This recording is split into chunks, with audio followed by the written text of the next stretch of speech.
right. What's happening? Getting all set up. How we feeling? What's going on, everybody?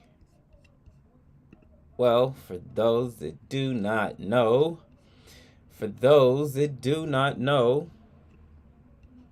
Joe Biden has dropped out of the race.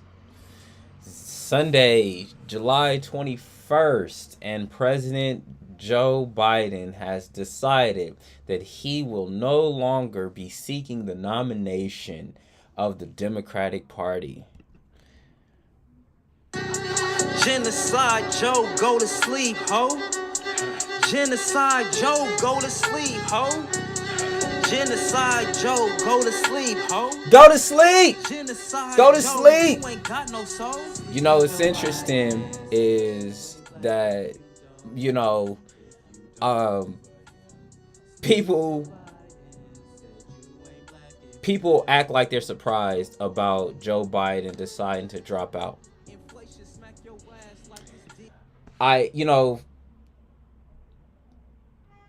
Joe Biden was not the best for the American people.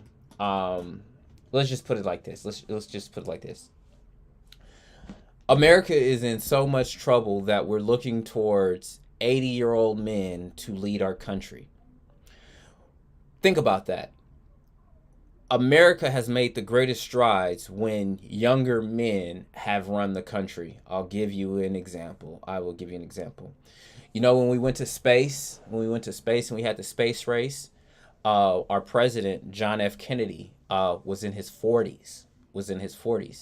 When we had all of these major social movements going on in the country during the 60s, our presidents were between the ages of 40 and 60.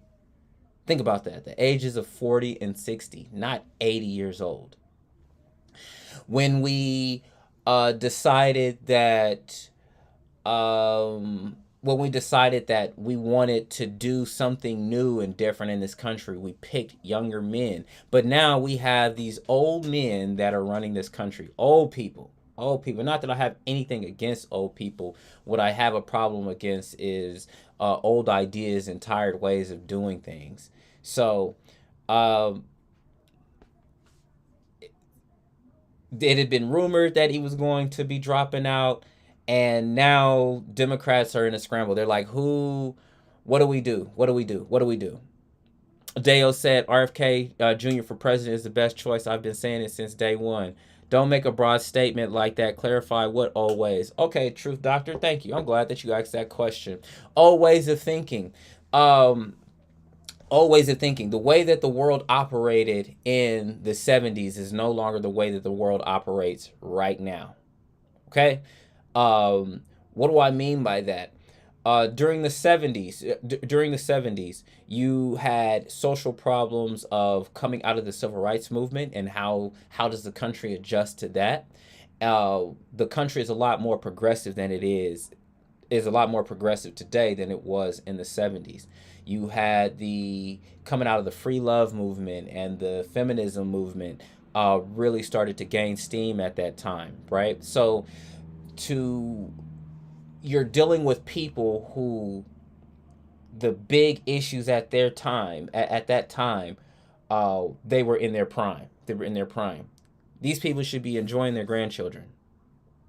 These people should be enjoying their grandchildren. Johnny G says it's going to be Kamala Harris with Gavin Newsom VP.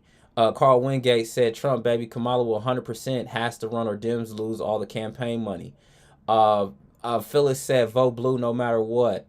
Usher said you have the same problems today. We aren't any more progressive, just better at camouflaging. Okay, that's a good argument. It's time for our first woman president. If it's brown, flush it down south. Goodness gracious, that sounded racist.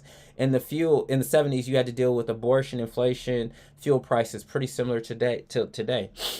You know what? That's a great point, Truth Doctor. We didn't have the kind of negotiation with Saudi Arabia at that time that we did at that particular time, right? Abortion, inflation was big and heavy. And you know what, Truth Doctor, I'm gonna go with that. I'm gonna go with that. I'm gonna go with that. We have different tools to handle those kinds of situations now. So I appreciate that recalibration. Thank you, Truth Doctor. Um, if it's black, it ain't coming back. Goodness gracious, it sounds pretty racist, that one, kid. But basically, now you're in this position. What position are we in? We're in the position where, hey, uh, Kamala Harris was not the, what's the way to put it? Kamala Harris was brought on the campaign so that she could get the votes that would push the Democrats over the edge. She wasn't the main flag bearer of the Democratic Party. And now that she is the main flag bearer of the Democratic Party, people are like, I mean, I like Kamala, but I really don't know if she can do the job. That's where people are at right now. They're like, I voted for Joe Biden, not Kamala Harris. The scenario says she don't stand a chance in the world we live in. Gareth said, I'm voting third party. Gareth said the economy was better under Trump, though. By Felicia said, then she will win the presidency. I don't think that she's got. I don't think that Kamala Harris has got the juice in order to win.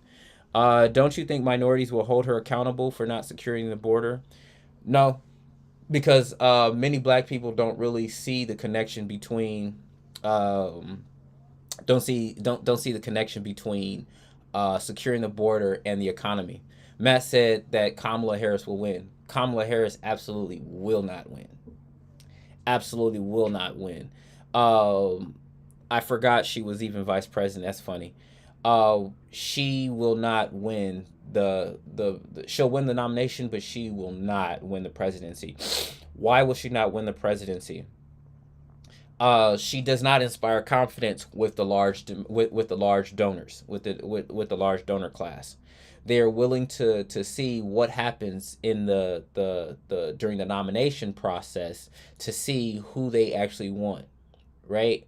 They may want a Gavin Newsom, but I don't really think that they're going to do it. I think that Kamala Harris is going to get the nomination, but they're asking a lot of Kamala Harris at this particular time. Truth Doctor said, I respectfully disagree. People in Chicago are tuned into the money they lost out on. Absolutely. That's Chicago. That's one demographic. We have to look at that. Does Atlanta feel that way? Does Atlanta feel that way? Does Dallas feel that way? Does Houston feel that way? Does New Orleans feel that way? Does Los Angeles feel that way? Does Seattle feel that way? Does New York feel that way? There's other demographics in areas around that have been affected by by immigration, and others that haven't been affected by migration. The scenario says because she's a woman and she's black. It's not because she's a woman and she's black. It literally has to do with it literally has to do with inspiring confidence in whether or not you can win, and whether or not you're going to focus on the party agenda. And being that she's been vice president for this long, she understands that there is a particular agenda that must be must be carried out. And if she can rally the kind of support to make that happen. See, a lot of people think that just because you're part of the party, that you're just part of the party, that everybody's with you. No. People are respecting power. They're not respecting loyalty, because you would be surprised that in the Democratic Party, how much infighting that there actually is. People want certain positions, and some person may have been promised a certain position and they didn't get it, so they've held a grudge. So you're dealing with all of those factors and those kinds of things that go on. Let's see. Enough is enough. Mitt Romney, Michelle Obama, 2024, time to put away your crazy. That's funny. I think they look at a record and exposure. She put a lot of people in prison. Yeah, there's a lot of people who are pissed off about that. I was especially one person that was pissed off about that. The scenario said, Rhonda, I don't care what she mixed with. She's black. That's funny, which brings up questions of identity. Brings up question of identity. Because her dad is Jamaican, right? And do Jamaicans see themselves as blacks in the cultural sense of an American black, right? You got questions of identity. That's just on the black people side. When we talk about from a political national politics side, um, you have to look at the number of people who were willing to vote for Biden already and then see who was added on because Biden got the nomination and decided to make Kamala Harris their running mate. The scenario said, so you think America will elect a well-educated black woman?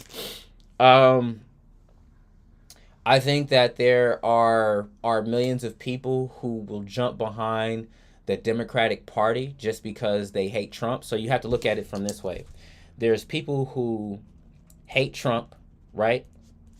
And will vote blue no matter what. There are people who they like to vote Democrat. They like to vote Democrat and are reluctantly voting for Kamala Harris. And then there are Democrats who are like, I was voting for Biden. I really don't care for Kamala. This is where party loyalty really comes into play, right? So there's a people who are going to vote Democrat regardless. But what we're learning is that a lot of the votes right now having to do with the margins, the people who are undecided or the people who have not voted normally in elections who might be inclined to vote, that's who the Democrats and the Republicans are targeting right now. The undecided voters.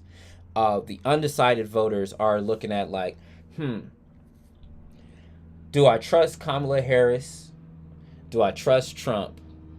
Do I think that my life is going to be better under a Trump presidency, or do I think my life is going to be better under a Kamala presidency? Well, we've been through a Trump presidency. We have not been through a Kamala Harris presidency. And as much as people say that they want change, what they do not want to do is actually change. Everybody wants change until it requires that they have to change. I'm telling you. So you can sit there and be like, hey, this is what I want, but the risk of making that choice and then having to live with that choice and being upset that you made that choice. A lot of people don't really want to do that. Nature Boy said, I'm decided on Trump. Okay, well, good. I'm glad. Democrats and Republicans are more center than extreme left or right. You know, it's interesting because the extremes determine the middle. And it's been the extreme right and the extreme left that have been determining the middle for the Republicans and for the Democrats. And the extreme left having to do with Antifa, the LGBTQ community, the ultra feminist, right? That's considered the extreme left. Then on the extreme right, you have like the Proud Boys, you have these militarized militias and ultra conservative groups that were pushing hard, and the evangelicals, right? That can be considered the extreme right. They were pushing against each other side by side, but now we're trying to figure out where the middle is. And each side was pushing hard. So now it's about, all right, since we know that we know that the center is somewhere here, who is most likely, who's got the power to make things happen? And people are making real decisions about that. The scenario said, I feel like the hate for Trump does not outweigh the racism and misogyny that is embedded in our country today. It wouldn't matter if she was the perfect person for the job. America today will not be ready for that change today. Maybe 10 to 15 years from now, but today, not at all. That's interesting. So I take it that you're looking at it from, this is an indictment, right, on how progressive America actually is. And I wouldn't say, I don't know if I fully agree with that. I definitely think that America is more prepared for a woman president than they are a black woman president. Um, but is it? I don't know. I don't know how much race plays a factor in this. I don't know how much race plays a factor in it.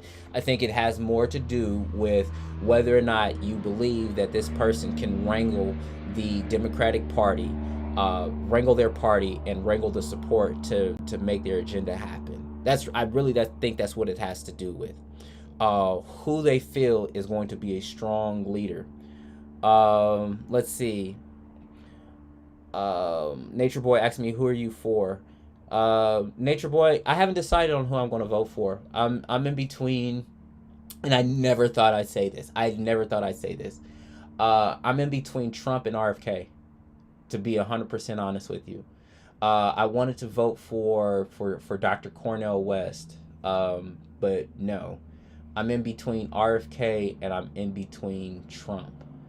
And then at the same time, I may not even vote in the presidential election. I'll vote in all the other elections, but I may not necessarily vote in the presidential election because I really don't know. I really don't, I'm really not sure, which is why I'm saying that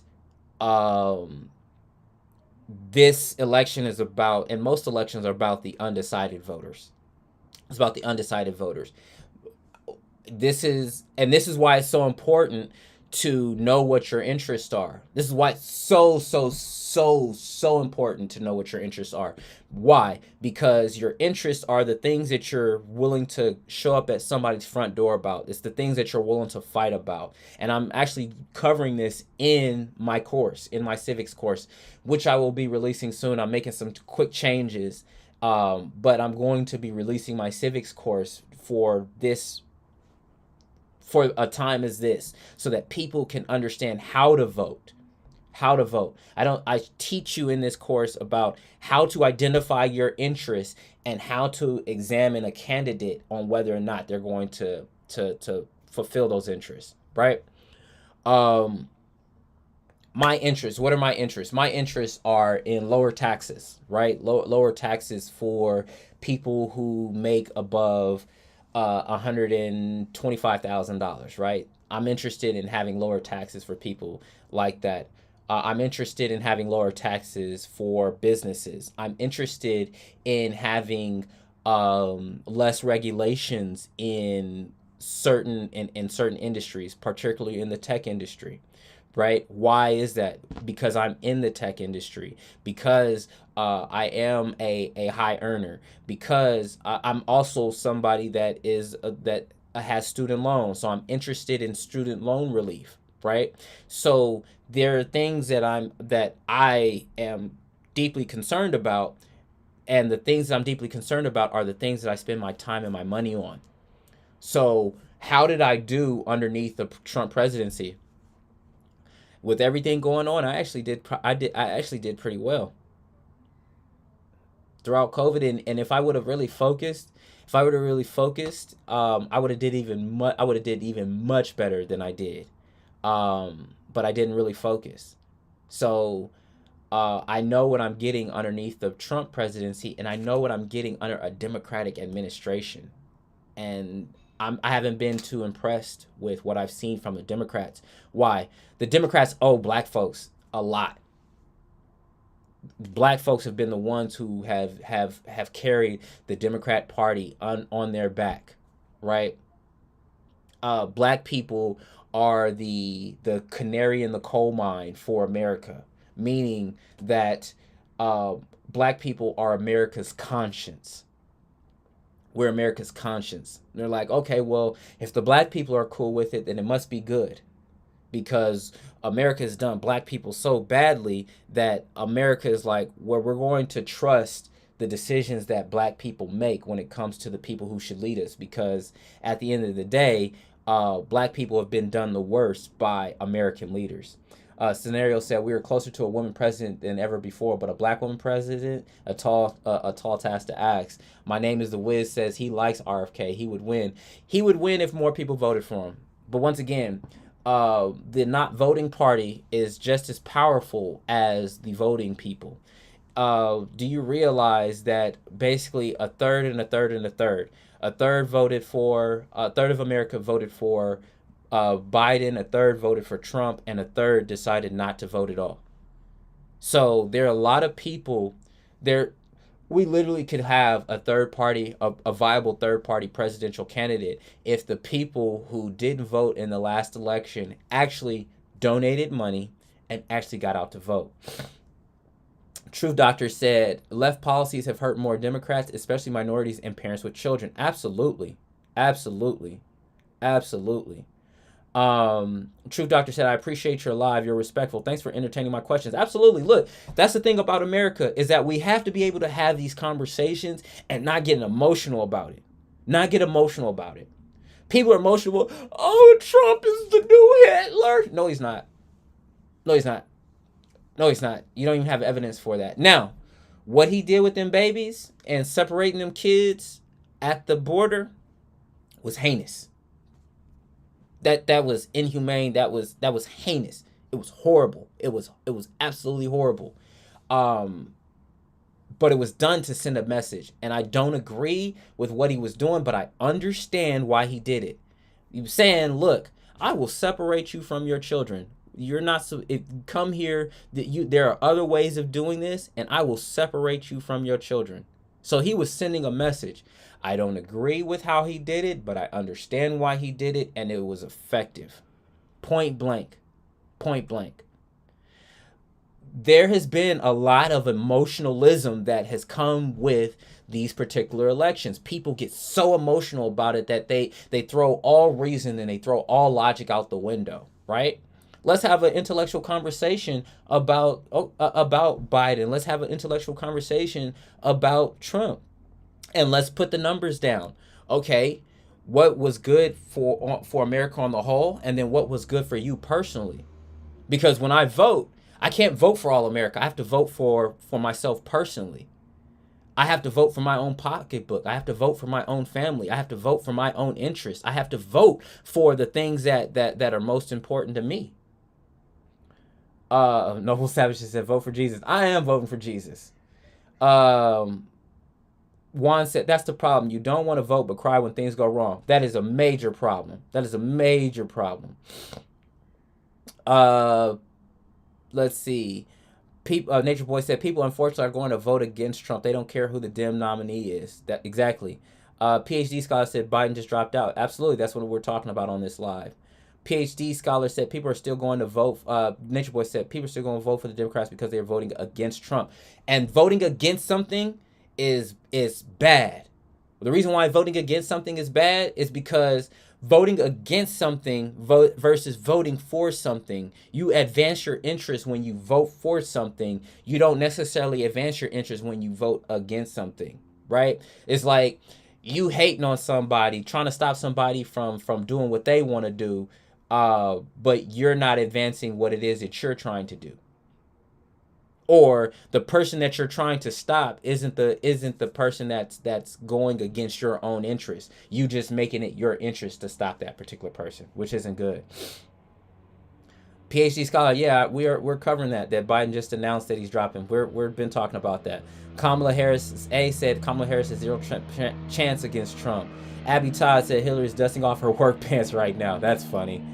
Not a Democrat, but if Harris doesn't get it, then it's going to be an outrage. Thought on Harris VP pick. I don't know who Kamala Harris is going to choose as VP. We might see something crazy happen in the Democratic nomination. I don't see any path for not making Kamala Harris the nominee for president with the Democratic National Convention. I don't see any reason for that to happen. There are people who are saying, "Oh, it's going to be Gavin Newsom," but if it's anything I know about America is they like to screw black women and help white men. So what do I mean by that? That the Democratic National Convention will ruin Kamala Harris's chances of running in 2028 by putting her up in 2024 and then she lose to Trump, and then when it comes for 2028, everybody looks like, well, you couldn't beat Trump in 2024, so how do you know that you can beat him in 2028? We're going to go with a Gavin Newsom, or we're going to go with a Pete Buttigieg. That kind of thing. That's what we're looking at in this particular election. Someone says Sherrod Brown is VP nominee. Once again, this is something that has been very interesting in this particular election. Hey, thank you for the likes. Thank you for the likes, everyone, and thank you for the follows, everyone. I appreciate that. I appreciate that. It helps the algorithm with spreading out the message and making sure that more people see this. And y'all know I give it to y'all straight. I'll give it to you straight. Biden should have been dropped out. Biden did this to the Democratic Party, and if anybody should be pissed off, it should be all the voters, because as many people were talking about Biden, like, bruh, let's look at the facts. Biden, and even Trump, too damn old to be running for president, to be running the country. But at the same time, right, when you take the two men, I don't see Biden being able to still survive and handle all the persecution that Trump has been under, having to show up to court, getting shot at, all of that. You know what I mean? Like, I don't think Biden can handle that level of stress. But once again, people are looking for strong leadership.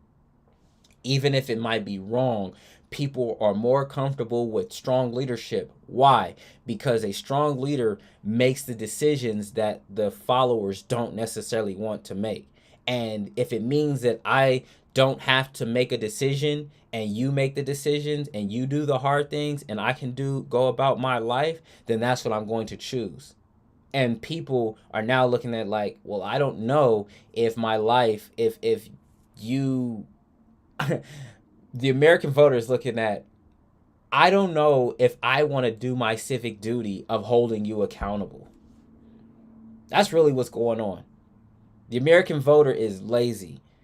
I don't know if I want to show up to the city council meetings, if I want to show up to the state legislator meetings, if I want to show up at my congressperson or my senator's house, not house, but at their office. I don't know if I want to go through all of that to make sure that they're doing what I put them in office to do. Right? Big Mike for president. If Trump wins, he can't run again in 2028. I know. Douglas said Biden didn't do this. Rich people with money did this to the Democratic Party. Put the blame on them. Both of them running for president were too old if you're going to say that about Biden. You know, thank you, Douglas, for coming in, because that's exactly what I said, is that both of them are too old. And you're absolutely right in that the mega donors, which once again is what I said earlier, that long before a politician needs two things, money and votes. But long before they ever got your vote, they needed money. So it is the donors, it is the mega donors, it is the billionaire class that are pulling the strings, that are making these decisions. Thank you, Love Africa, for the likes, and thank you for the follow. Right? That's what's going on. That's who's really pulling the strings. You think Biden would have jumped out? Would have jumped out unless he got pressure from unless they had leverage. They didn't have leverage on him. Come on now. This man said, I am the Democratic Party. Do you think, Nature Boy asked me, do you think some Biden supporters that are mad he's not running are going to vote for Trump? No. Nuh-uh.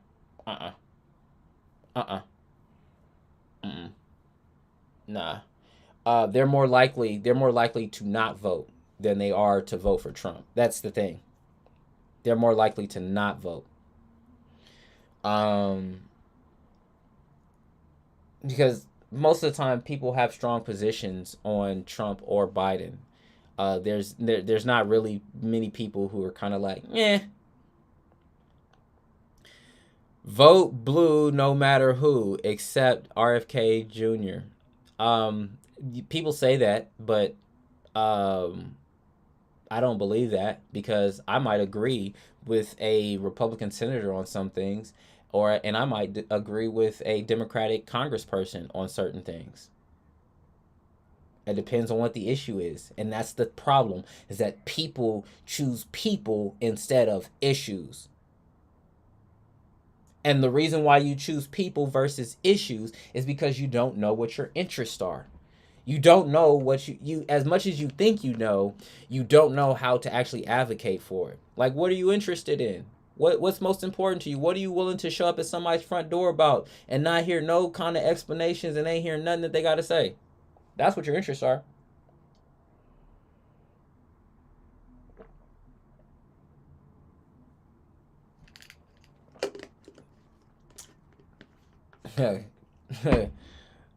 Nature Boy said, "Good. If I run as a Democrat, then I got your vote. Then that's funny." Coconut Hive Rise. Okay. Once again, everybody, thank you for all the likes and everything. Not having a racist as my president is my interest. Lee, that's a great interest. You know what's funny about that is that President Joe Biden was probably one of the biggest closeted racists that you would ever know.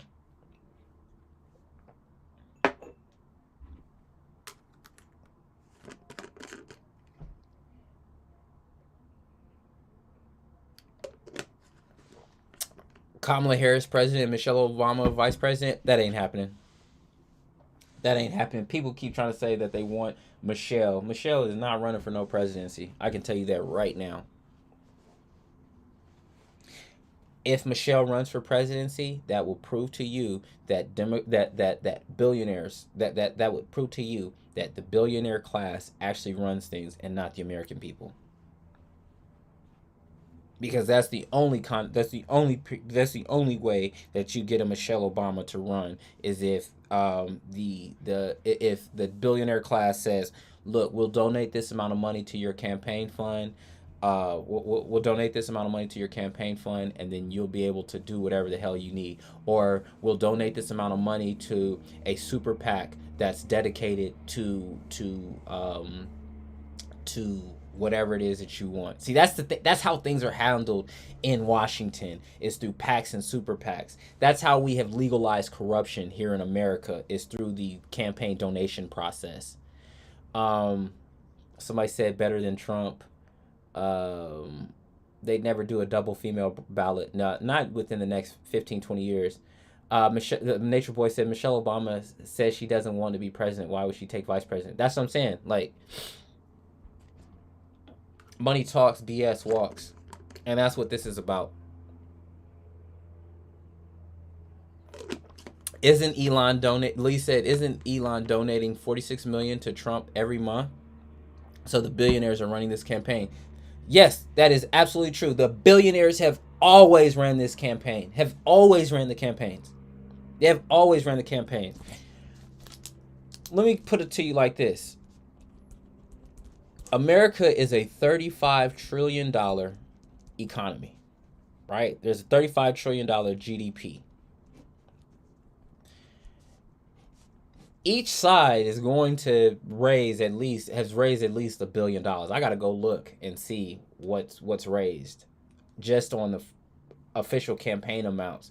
It might be as much as $5 to $10 billion that are in this election. But let's deal with 1 billion right now. So each side is paying $1 billion to have a shot at controlling a $35 trillion GDP. Right? In order to have $1 trillion, and in order to have $1 trillion, $1 trillion is $1 billion, right? So if I had I had $1 billion, right? If I had $1 billion bill, I would need 1,000 of those to get me $1 trillion, right? To make $1 trillion. So if I have 35 trillion,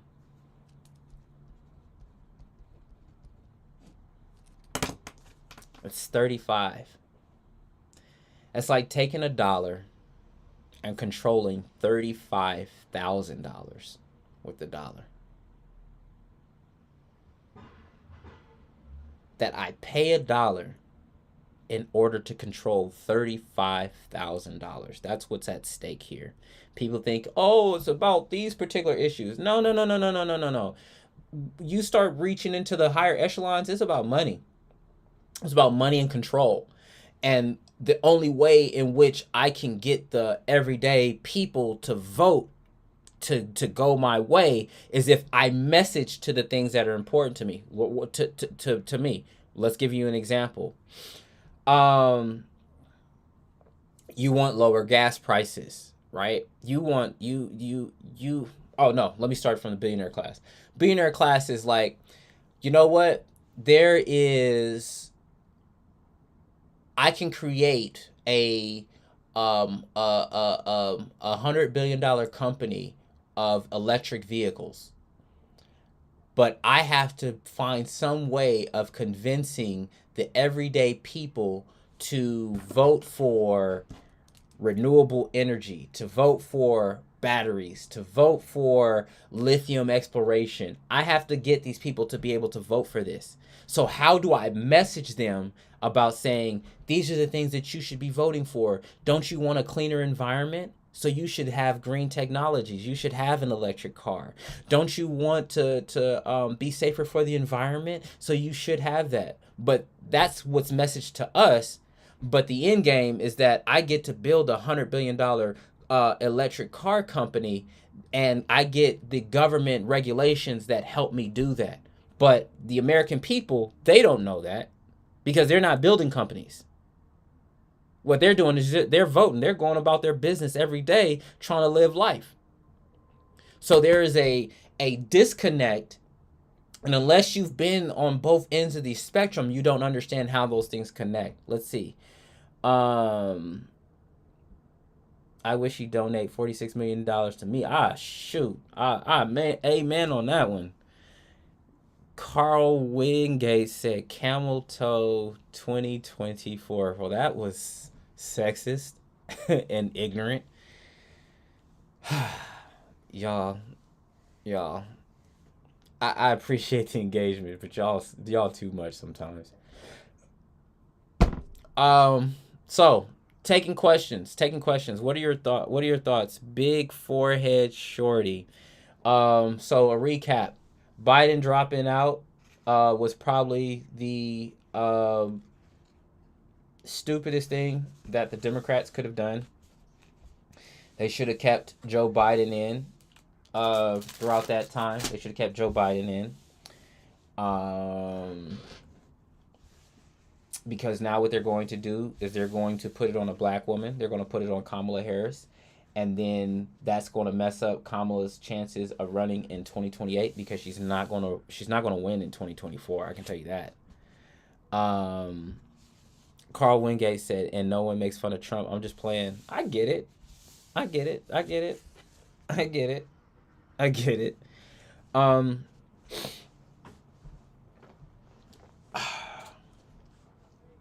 Biden should have stayed in the race. But there are people who are more powerful than, or a group of people who are more powerful than Biden, who are who are calling the shots and telling him what to do and what not to do. Nature Boy said they got scared because they were afraid that Trump was going to win.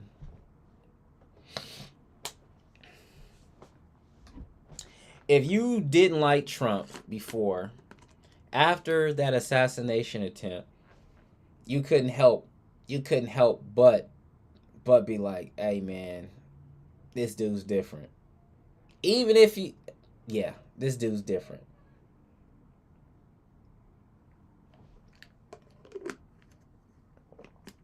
They got scared because they were afraid. I tried to think, but nothing happens. Rumi Emerald said that's a lie. Look, I just think that the Democrats screw themselves, that this pressure should have been put on Biden early on, that the Democrats banked on, they thought Trump was going to be in prison. They thought that Trump would lose support after being dragged through the courts and being convicted. That's what they thought. That's literally what they thought. And they banked too hard on those things, instead of instead of giving a message to the American people that resonated with them. If you keep telling me this person is bad, this person is bad, this person is bad, this person is bad, you keep saying that, he's Hitler and all this other stuff, and he's dangerous and all that, but when you look back, it's like, well, dude, what wars happened during a Trump presidency? What all those things that you said would happen, are they actually happening right now? Um, and once again, all these people are talking about this is the end of democracy. Well, democracy hasn't ended. Democracy hasn't ended. You're still able to vote. So, love to hear you guys' thoughts. I appreciate all the engagement, all the engagement. Um, I appreciate all the engagement. Katie twice said 30 minutes. Yeah, it's about that time anyway. It's about that time anyway. Who cares? You don't vote for Trump because of what he represents the downside. Who cares? You don't vote for Trump because what he represents the downside to democracy. Um, he doesn't represent the downside to democracy. America's own lack of integrity is the downside to democracy. It's a republic that we live in, not a democracy. Katie twice said Trump 2024. People say that in the history of the country, when the president doesn't run again, they lose. Point blank.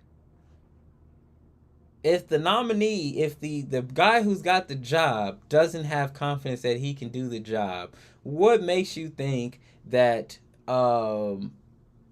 people are going to have confidence in his replacement? You should have gave your replacement earlier. Prepared your replacement earlier to take your place.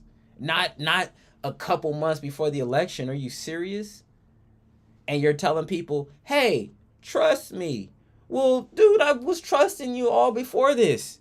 And you lay this on me now? Are you serious? Trump will keep borders safe. That's one way of looking at it. That's one way of looking at it.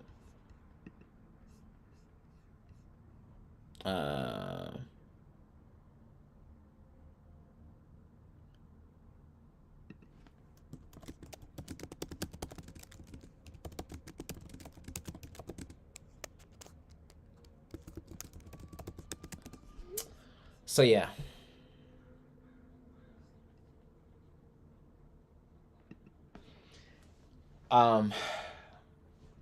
Plus, Kamala is part of the problem as a member of the Biden administration. Nature Boy, you're absolutely correct. I'm going to take a few more questions. I want to hear what you guys have to say. I'm going to be reading some of the comments out and see what y'all got to say.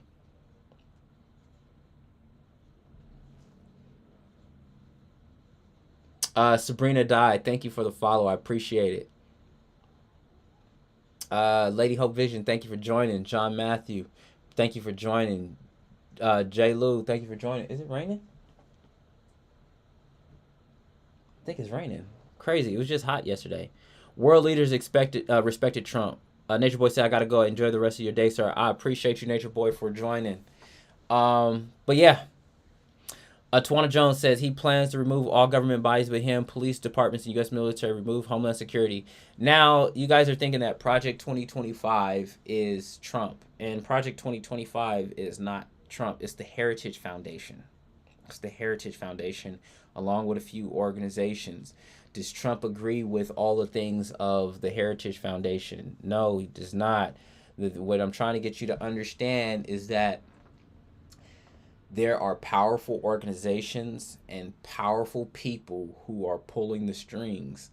And President Trump is, although he agrees with some things, he doesn't. One thing President Trump likes is control. And he does not like when things don't seem like they're his idea. Okay? Lady Hope said it's funny because some people predicted this would happen. Here we are. Look, I heard a few prophets say that this was going to happen. I heard a few prophets that said this was going to happen, and I'm like, yo, to watch all of this stuff happen, I'm like, this is wild.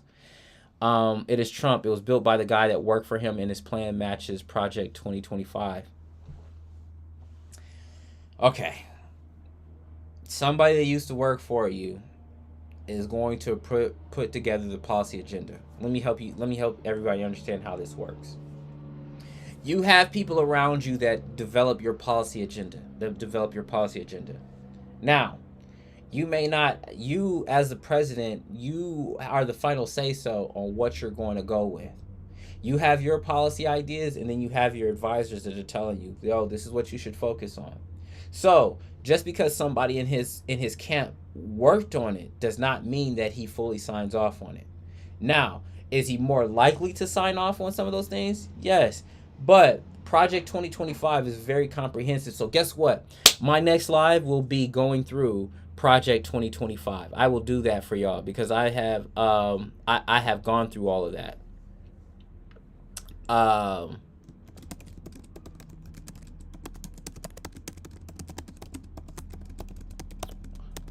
got people hitting me up about this. What is this policy you claiming? Post it now. These people work for him is off. They're still working for him. Post the plan now. Tawana Jones, you should join my other lives that I have because I got to do one on Project 2025, and I've already started doing one on Project 2025. I was getting my notes together for it. So let's look at it. Reforming the DOD, executive tools for conservative presidents, dismantling the administrative state,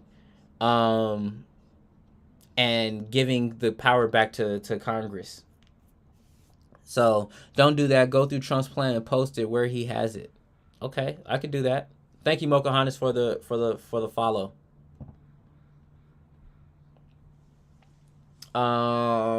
It's funny because some people predict. Yep. So yeah, I could go on and on, but the next live that I will do will be on Project 2025. So let me go ahead and get that together because my wife was like, babe, you're going to have to do one on Project 2025. So people are asking for it, so I'm going to go through it. That is see, this, you know what? I'm going to give an overview, but for the people that subscribe, that subscribe, I'm going to go into it in depth. Why? Project 2025 is a 900-page document. It's a 900-page document. And I have to take my time to go through the document, to research it, to understand what's being said, to synthesize it, to be able to explain it to people. And I want to do that for the people who actually care enough about it to learn about it. So those people, my subscribers, people that pay a subscription, will be able to do that. If you're interested in that, please DM me. Please reach out to me. I'll sit down and I think I'll do a private Zoom. That's exactly what I'll do.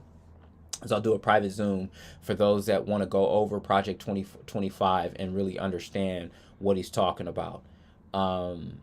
Reach out to me if you're interested in that. Send me a DM so that I can go ahead and set that up. And then I'll also be able to do private lives for my subscribers. So if you're not a subscriber now, please subscribe on either my IG.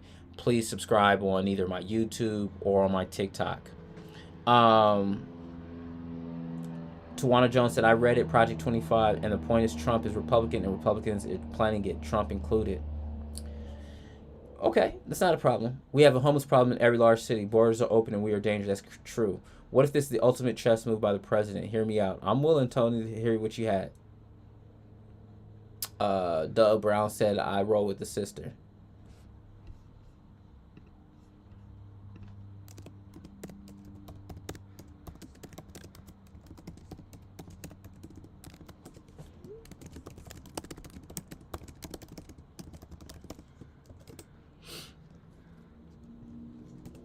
Okay. So yeah. Tony Williams, thank you for the follow. I appreciate it. But yeah, that's going to be my next live, going over Project 2025. I'll give a brief overview on a free live, but anybody else that wants to go in depth, that wants to talk more in detail about it, please reach out to me via DM, and I'll set up a private live for us and a private Zoom for anybody else. But yeah, I hope everybody has a great day. Tony Williams said, "What if Biden steps down now so the VP can assume the position now?" It's not happening. Not happening. Not happening. Not happening at all. Not happening at all. I can see that, but not happening. Not happening because you still have to go through an election. There's no need for him to step down. Border's been an issue for every president. Rules change. Yep, figure a new way. So, thank you, everybody. I hope you have a great, great Sunday. If you have not said your prayers, if you have not read your Bible today, please go read your Bible today. Please spend some time with God today. And Jesus is Lord, Jesus is King, and Jesus is my Lord and Savior. So, died on the cross for my sins. So, happy Sunday, everybody. I pray you guys have a great day, and I will talk to y'all later.